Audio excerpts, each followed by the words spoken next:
The three main monotheistic religions are Islam, Judaism, and Christianity. They all believe in the same God. So when you see somebody saying like, oh, Allah or something, like they say something like that, they're cursing their own God. Joe's content is filled with these philosophies that are just loosely based arguments. What he's referring to as the same God religions are Abrahamic religions due to the basis of Abraham.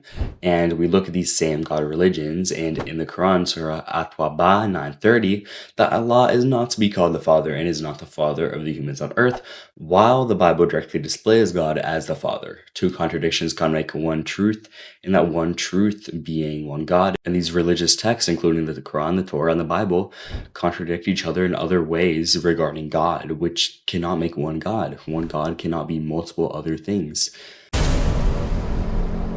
Disclaimer before this video starts, this video is not intended as hate for Joe Bartolozzi. He is a talented creator whom I regularly watch, and this is purely for purposes to critique some of his philosophies.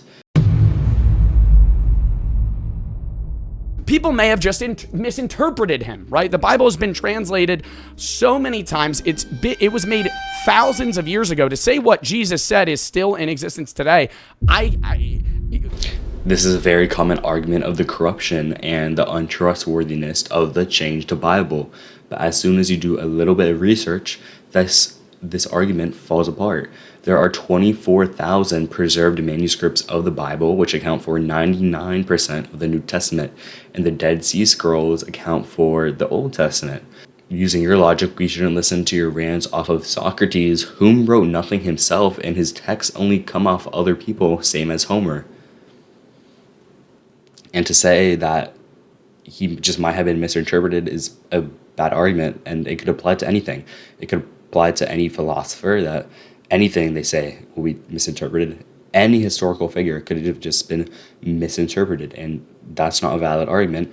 And there are accounted multiple eyewitnesses who believed what they saw in regards to Jesus, and they believed in such a high extent that they gave their life for that belief. Another big reason why I kind of fell out of religion and more Christianity specifically was the idea of heaven and hell. I don't like that hell exists. I think that it is a means to deter people from doing bad, not necessarily fear-mongering, but it puts the fear of God in your eyes so that you act correctly. And that has a good result in that people will act correctly, but they do the right thing for the wrong reason. This goes back to the show The Good Place, if you've ever seen that. There is somebody in that show that ends up going to hell because they did great things in their life, but they did them to make themselves seem better. They did it to help themselves and have other people view them as good and possibly even make themselves feel good enough to get into heaven. Now, I don't think that the majority of Christians act that way, but there are people that do things out of fear of punishment. Do not believe in a religion due to people's lack of belief in a religion is a weak philosophy to live by. Just because other people might say they are Christian and then turn around and go to a club and get drunk doesn't mean that Christianity is the one at fault. It is the believer. And you justify your leaving of Christianity by this, which is not a logical argument. And part of the problem with that is that if you look at individuals that achieve specific successes, right, a lot of the time they attribute the bad things and the small things that they accomplish, right, or do wrong to themselves, and the things that they achieve greatly to God, right? And I think it removes the success that you need to live in, right? It removes that, hey, you earned that, right? Like, at the end of the day, you can thank God, but at the end of the day, thank yourself as well. You are strong. To say that you're weak-minded and you have to attribute every single thing that you accomplish to God, I can't do that, right? That's another thing. Like when as stupid as it fucking is, I was not the greatest track runner in high school, but when I ran track in high school, there was times that I would win events. There was times that I made it to nationals, and I'm not sitting there.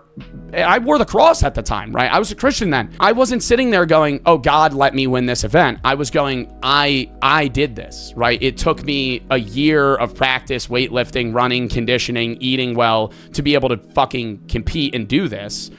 I can't attribute that to somebody else other than myself. This is another very poorly designed argument. As soon as you think, what is God?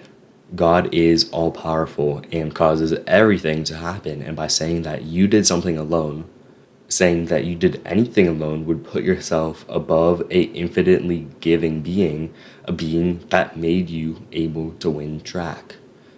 And I think you just have a bias of no God when you think of, oh, I left Christianity just because I can't believe. I don't think that's the truth, Joe. I think you can believe, but you don't want yourself to believe.